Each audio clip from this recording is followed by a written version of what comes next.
നമസ്കാരം. നമസ്കാരം. ഇന്നും രേണുസുതി തന്നെ വിഷയം. നമ്മള് ഈ വിഷയം അവസാനിപ്പിച്ചതാണ്.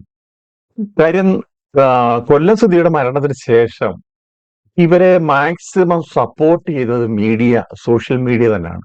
പക്ഷെ ഇന്ന് ആ സോഷ്യൽ മീഡിയക്ക് കൊണ്ട് തിരിച്ചു പറയിപ്പിക്കുന്ന ഒരു അവസ്ഥയിലേക്ക് പോകുന്നു. ശരിക്കും പറഞ്ഞാൽ ഒരു ഭർത്താവ് മരിച്ചു കഴിയുമ്പോൾ ആ ഒരു സ്ത്രീയുടെ പല കാര്യങ്ങളിൽ ഇടപെടണം, അല്ലെങ്കിൽ വീട്ടിനകത്ത് കുത്തിയിരിക്കുന്ന ആ പരിപാടിയൊക്കെ മാറ്റി ഇപ്പോൾ അഭിനയ രംഗത്തേക്കൊക്കെ വരുന്നു. വളരെ നല്ല കാര്യങ്ങൾ, അതിനൊക്കെ ആ സ്ത്രീയെ നമ്മൾ അങ്ങേയറ്റം ബഹുമാനിക്കുന്നു. പക്ഷെ അതോടൊപ്പം ഉണ്ടായ മാറ്റങ്ങൾ പലതാണ്. ഇപ്പോൾ ഈ പോക്ക് പോലീസ് സ്റ്റേഷനിൽ നിന്നും പോലീസുകാര് ഏണ്ടൊക്കെ പറഞ്ഞ് വിരട്ടി വിട്ടു. ആ പരമാണ് ഈ കാണുന്നത്.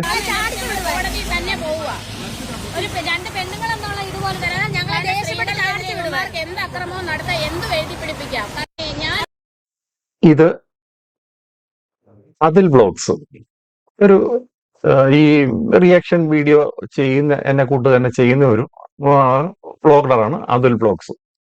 തിരുവനന്തപുരത്തുള്ളതാണ് പുള്ളിക്കാരൻ. പുള്ളിക്കാരനെ എന്തോ ഈ പലതും റിയാക്ട് ചെയ്തിട്ടുണ്ട്. പക്ഷെ രേണുസുതിക്കെതിരെയൊന്നും പുള്ളി പ്രവർത്തിച്ചതായിട്ട് ഒരു വീഡിയോയിലും പറഞ്ഞിട്ടുമില്ല, കണ്ടിട്ടുമില്ല.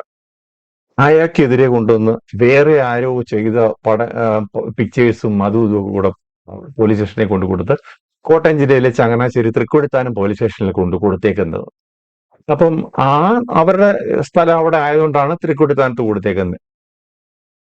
ഈ പേരും പറഞ്ഞിട്ട് ഈ വ്ളോഗറെ അതുൽ വ്ളോഗ്സിലെ അദ്ദേഹത്തെ പോലീസ് സ്റ്റേഷനിൽ വിളിപ്പിക്കുകയും പുള്ളിക്കാരൻ അവിടെ ചെന്ന് പുള്ളി ചെയ്ത കാര്യങ്ങൾ എന്താണ് പറ്റുന്നുള്ളത് ക്ലാരിഫൈ ചെയ്തു പോലീസ് സ്റ്റേഷനിൽ.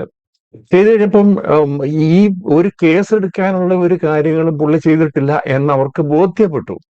പിന്നെ ഈ നമ്മുടെ പോലീസ് അറിയാമല്ലോ, ഓരോ സ്റ്റേഷനിലും അത്രയും പ്രശ്നങ്ങളാണ്. പിടിച്ചുപറി, കൊലപാതകം, തട്ടിപ്പ്, വെട്ടിപ്പ് എന്ന് വേണ്ട, അവർക്ക് പിന്നെ റോഡ് സംവിധാനങ്ങളുടെ എങ്ങനെ പോലീസ് സ്റ്റേഷനിലെ അവരുടെ ഉത്തരവാദിത്വം എന്നുള്ള ഭയങ്കര ഉത്തരവാദിത്തമാണ്. ഇതുപോലുള്ള ഞൊട്ടിലൊടുക്ക് കേസുമായിട്ട് വീണ്ടും ഇവരവിടെ ചെന്ന് കഴിഞ്ഞാൽ അവർക്കുണ്ടാകുന്ന ബുദ്ധിമുട്ട് എന്താണെന്ന് നമുക്കൊന്ന് ആലോചിക്കാവുന്ന കാര്യമുള്ളൂ.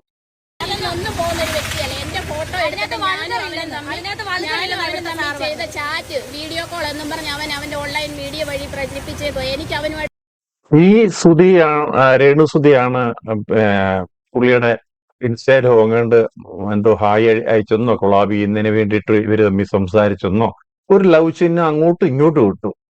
ഒരു ലവ് ചിഹ്നം ഇട്ടെന്ന് ഭൂമി അന്ന് മാറ്റിവെക്കേണ്ട ആവശ്യമൊന്നുമില്ല ഇതിന്റെ പേരിൽ. അത്രയും സംഭവിച്ചിട്ടുള്ളതെന്ന് അതിൽ വ്ളോഗ്സ് തെളിവ് സഹിതം പറയുന്നുണ്ട്. പിന്നെ അതിനപ്പുറം എന്തെങ്കിലും ഉണ്ടെങ്കിൽ അത് ഡിജിറ്റൽ തെളിവുകളൊക്കെ നമുക്ക് ശേഖരിക്കാനുള്ള കാര്യങ്ങളൊക്കെ ഉണ്ട്. ഒരു സൈബർ സെൽ വഴി ചെയ്യാം. അപ്പോൾ അങ്ങനെ അപവാദം എന്തെങ്കിലും അല്ലെങ്കിൽ അപമാനിച്ചിട്ടുണ്ടെങ്കിൽ അത് തെറ്റായിരിക്കും. പക്ഷെ പുള്ളി പറയുന്നതൊന്നും ചെയ്തിട്ടില്ല എന്ന് പറഞ്ഞു. ഇപ്പൊ ഇവർക്ക് കേസെടുക്കാൻ പറ്റുന്നുണ്ട്. പോലീസ് സ്റ്റേഷനിൽ വന്നപ്പോ അവരെ അവിടുന്ന് അതൊക്കെ പറഞ്ഞു വിട്ടു. അതിന്റെ ദേഷ്യമാണ് ഈ കാണുന്നത്. ഒരു ബന്ധവുമില്ല. അവന്റെ ഒരു മെസ്സേജ് എന്റെ ഒരു വാട്സാപ്പിലോ മെസ്സഞ്ചറിലോ ഒന്നും വന്നിട്ടില്ല. ഞങ്ങളൊക്കെ സമൂഹത്തിന് മുമ്പിൽ ഇറങ്ങി ജീവിക്കുന്നവരല്ലേ. ഇത് രേണുസുതിയുടെ ചേച്ചിയാണെന്നാണ് എന്റെ ഒരു വിശ്വാസം. എനിക്ക് കറക്റ്റ് അറിയില്ല. ഏതായാലും ശരി, ഈ ചേച്ചിയുമായി ബന്ധപ്പെട്ടും അങ്ങനെ പ്രശ്നങ്ങളുണ്ട്. അപ്പൊ ഇതിനാണ് ഈ പോലീസ് സ്റ്റേഷനിൽ ഇവർ കയറി ഇറങ്ങി. അവിടുന്ന് കരഞ്ഞുകൊണ്ടാ പോയത്.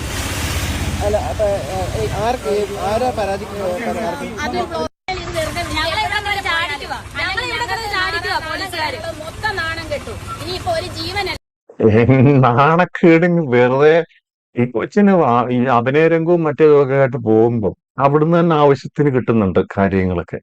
അപവാദങ്ങൾ വലിച്ചു വെക്കുകയാണ്. അതിന്റെ കൂടെ ശരിക്കും ഈ സോഷ്യൽ മീഡിയ ഒക്കെ സപ്പോർട്ട് ചെയ്യുന്ന ഒരു കാലത്ത് പിന്നെ സ്വന്തം കയ്യിലിരിപ്പുകൊണ്ടാണ് ഇപ്പൊ ആരെങ്കിലും ഒക്കെ പ്രതികരിച്ചിട്ടുണ്ടെങ്കിൽ. ഏതായാലും നമ്മൾ എന്താ പറയാ, ബഹുമാനിക്കുന്നോണ്ടാണ് നമ്മൾ പോയത്. നമ്മൾ അവിടെ പരാതി കൊടുത്തു. അപ്പൊ നമ്മുടെ അടുത്ത് ദേഷ്യപ്പെടുമ്പോ നമ്മൾ പെണ്ണുങ്ങളാണ്. ഒരു എന്താ ജോസ് നിന്ന് ദേഷ്യപ്പെടുവാണ്, ഭയങ്കരമായിട്ട് ഷൗട്ട് ചെയ്യുവാണ്. ഒരു പെണ്ണ് പരാതി കൊടുത്ത കേസെടുക്കണം എന്നൊരു നിയമം എനിക്കറിയില്ല.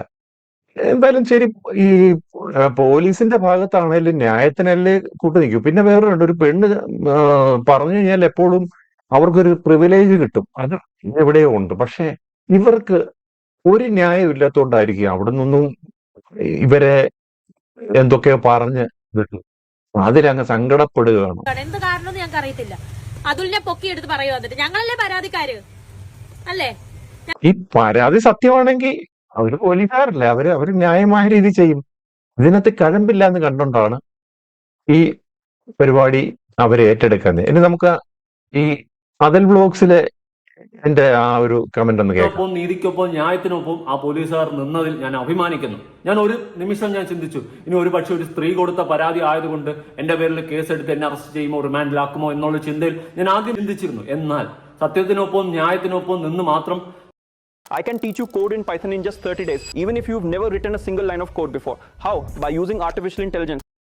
സംസാരിക്കുന്ന അല്ലെങ്കിൽ അതിനുവേണ്ടി മാത്രം നിൽക്കുന്ന പോലീസുകാർ ഈ നാട്ടിലുണ്ടെന്നുള്ളൊരു കാര്യം കോട്ടയം തൃപ്പൂണിത്താനം എന്ന് പറയുന്ന പോലീസ് സ്റ്റേഷനിലുള്ള സാറുമാർ തെളിയിച്ചിരിക്കുകയാണ് സുഹൃത്തുക്കളെ. ഞാൻ വളരെയധികം അഭിമാനം കൊള്ളുന്നു. അത്തരം പോലീസുകാരാണ് നമ്മുടെ സമൂഹത്തിൽ ആവശ്യം എന്നുള്ള ഒരു കാര്യം കൂടി ഞാൻ ഇവിടെ സൂചിപ്പിക്കുന്നു. എന്തായാലും ശരി, ഒരു പെണ്ണ് കേസ് കൊടുത്തു അല്ലെ പരാതി പറഞ്ഞ പുരുഷനെ അങ്ങ് ഇത് ചെയ്യാൻ പറ്റത്തില്ല. ഇന്ന് സ്ത്രീകൾ ഒട്ടും മോശമല്ല കുറ്റകൃത്യങ്ങളിൽ. പക്ഷെ ഈ രേണുസുതിയെ സംബന്ധിച്ച് ഓരോ ദിവസവും ഓരോ കാര്യങ്ങളാണ് ഈ നിരത്തുന്നത്. ഇന്ന് ഒരു ദിവസം സുധിച്ചേട്ടന്റെ ഓർമ്മകൾ പങ്കുവയ്ക്കും, അടുത്ത ദിവസം ആൽബത്തിൽ അഭിനയിക്കും, അങ്ങനെ ഓരോ കാര്യങ്ങളാണ്. ഇപ്പൊ ഇന്നലെ ചെയ്ത പരിപാടി എന്ന് പറഞ്ഞ വീട്ടിൽ വന്ന് സ്വന്തം ചാനലിൽ ഒരു വ്ലോഗ് ചെയ്താ. അപ്പം ഈ സുധിയുടെ ഓർമ്മകൾ ഇങ്ങനെ അയവറക്കുന്ന പരിപാടി ഇടയ്ക്കിടയ്ക്ക് സുധിച്ചേട്ടനാണ് എല്ലാം. അത് ഭർത്താവാണ്, ആ സ്നേഹം വേണം, അതിനകത്ത് യാതൊരു പ്രശ്നമില്ല. പക്ഷെ ഇതൊരു വ്ലോഗ് ചെയ്ത് ഇടയ്ക്കിടയ്ക്ക് ഇടുന്നതിന്റെ ആവശ്യമുണ്ടോ? സുധിയുടെ ആ അവസാനമായി ഉപയോഗിച്ച ബാഗും മറ്റും കാണിച്ചുകൊണ്ടാണ് ഇപ്പോഴത്തെ നമ്മുടെ പെർഫ്യൂം ഉണ്ടാക്കിയ ഈ ഡ്രസ്സിലൂടെയാണ് ഏട്ടൻ അവസാനം. അതും ഞാൻ ഇപ്പോഴും ഇങ്ങനെ തന്നെ സൂക്ഷിക്കുന്നു. പെട്ടെന്ന് ഞാനിങ്ങനെ ഡിസ്പ്ലേ മെസ്സേജ് ഒരു പെണ്ണാണാണെന്ന് അറിയത്തില്ല, ഇടി നീ യൂസ് ചെയ്യുന്നെല്ലാം ദാനമല്ലേടി. ദുബായിൽ ലാസ്റ്റ് ടീമുമായിട്ട് പോയിട്ട് വന്നപ്പം ഗിഫ്റ്റ് ചെയ്ത ഷർട്ടാണ് ഏട്ടൻ്റെ. അതുപോലെ ഈ പാൻറ് ഇതുവരെയായിട്ടും അലക്കിയിട്ടൊന്നുമില്ല. അത് ഇങ്ങനൊരു മടക്കമുണ്ട് ആൾക്ക് കേട്ടോ. പാൻറ്റും ഇങ്ങനൊരു മടക്കമുള്ളതാണ് ആൾക്ക്. അല്ലേടി അമ്മച്ച ഇങ്ങനല്ലേ മടക്കുന്നത്? ഇവിടെ അമ്മച്ചാന്ന് വിളിക്കുന്നത്, കൊച്ചാന്ന് വിളിക്കുന്നതിന് പകരം അമ്മച്ചാന്ന് വിളിക്കുന്നത്. അമ്മച്ച ഇങ്ങനല്ലേ പാൻറ്.